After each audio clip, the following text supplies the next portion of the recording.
Hi, this is part 4 of a small series of making a walkable game character. This far we have made a character walking in 4 directions, well, strictly speaking 3 directions, but the walk cycle going left can be flipped horizontal to double as both left and right walking. When I do games, which is not all the time, I do a lot of different things, but when I do, I mostly do it on my own. So I strive for making things as simple as possible. Game making takes a lot of time. So I have walk cycles with only 6 frames and drawn for 4 directions. In my experience, such as it is, that is enough to get away with. With pixel art you could get away with fewer frames, but pixel art is not my thing. More frames and drawings for more directions would look better, but not that much better. It's all about selling an illusion, and you can do that with fairly simple methods. If you want to do more frames and more directions, the method is still the same, just more work. Okay, so we have images for walking sprites, but the character will probably have to stop walking sometimes. For that we need standing sprites. It might actually be possible to use a frame from the walking cycle for each direction to be the standing sprite.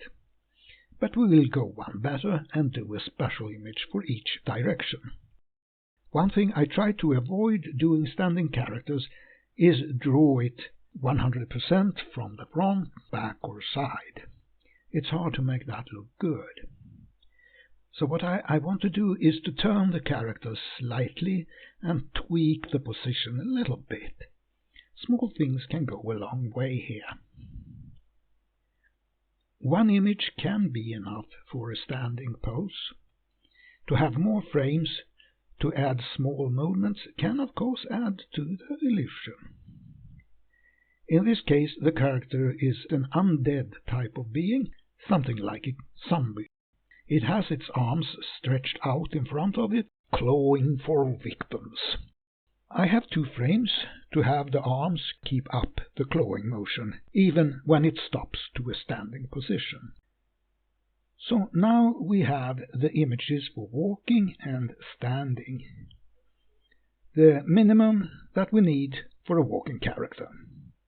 We now need to turn them into sprites. There are 2 main ways to do sprites.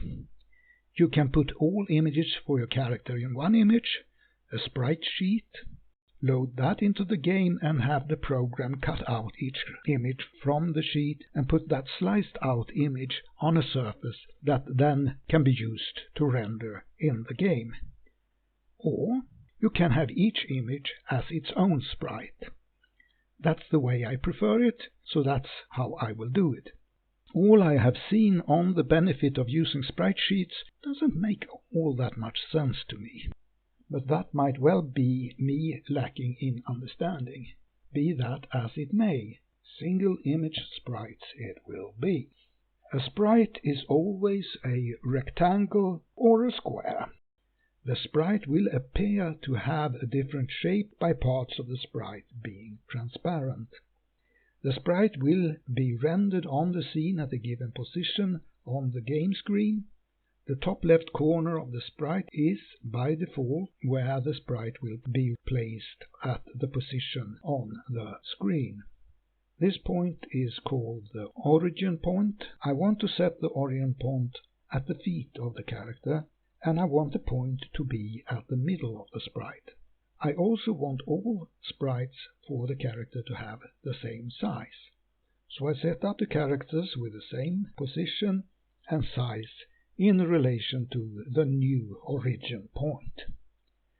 The point is basically the character's balance point drawn down to the imagined surface that the character is standing on. When I am happy with the size and position of the characters, I draw the middle line on its own layer. I show all characters. To find the point in the X direction that is as far from the midline as possible, draw a line there and then copy that distance to the other side. And now I can crop all layers to the size of the sprites.